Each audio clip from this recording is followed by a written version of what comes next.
everyone, welcome to our crash course on global governance. Ever heard this term thrown around on the news or in your social feeds? Maybe it sounds like a bunch of suits in a boardroom making decisions about the world, but guess what? It's way more interesting and way more relevant to your life than you might think. So, let's ditch the stuffy jargon and decode this buzzword together, shall we? Global governance, the world's biggest puzzle. Imagine the world as a giant jigsaw puzzle. Each country is a piece and we all have to figure out how to fit together, right? Global governance is like the instruction manual for that puzzle. It's the set of rules, norms, and institutions that help us cooperate on a global scale to solve problems that no single country can tackle alone. Think of it like a team sport, but instead of just your local rivals, you are playing with every country on earth. The stakes are high, the challenges are complex, and the game plan is constantly evolving. Why you should care? Global governance and your latte. Okay, but why you care about global governance? It might seem like a distant concept, something that only affects diplomats and politicians. But think again. That latte you are sipping, the beans might have come from a fair trade agreement negotiated through global governance.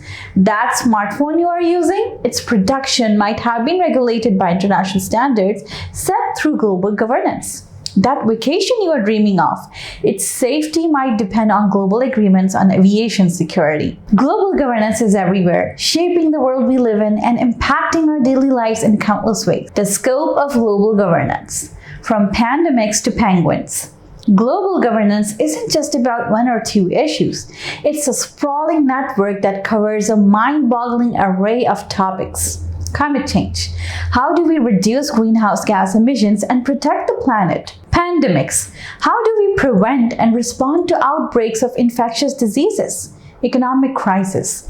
How do we stabilize financial markets and promote economic growth?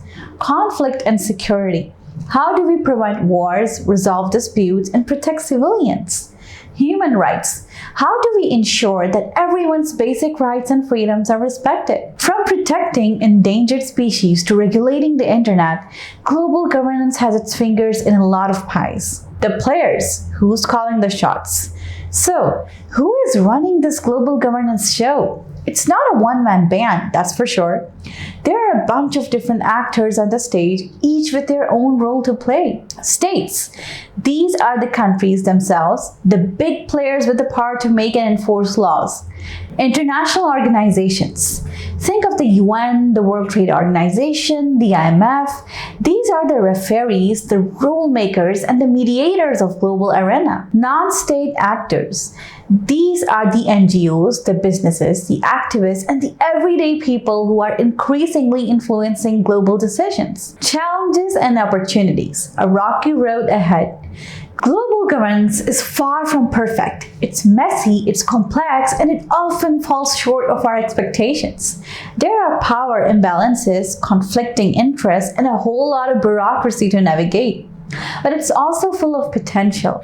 By working together, we can find innovative solutions to global problems, promote cooperation, and create a more just, equitable, and sustainable world. Conclusion: the future is in our hands. The future of global governance isn't written in stone. It's up to us to shape it. Whether you are a student, an activist, an entrepreneur, or simply a concerned citizen, you have a role to play in this global conversation. In our next lecture, we will dive into the history of global governance, exploring how it's evolved over time and the key events that have shaped it. Until then, I encourage you to think about the big questions. What kind of world do you want to live in? What role do you think global governance should play in shaping that world? And how can you get involved in the conversation?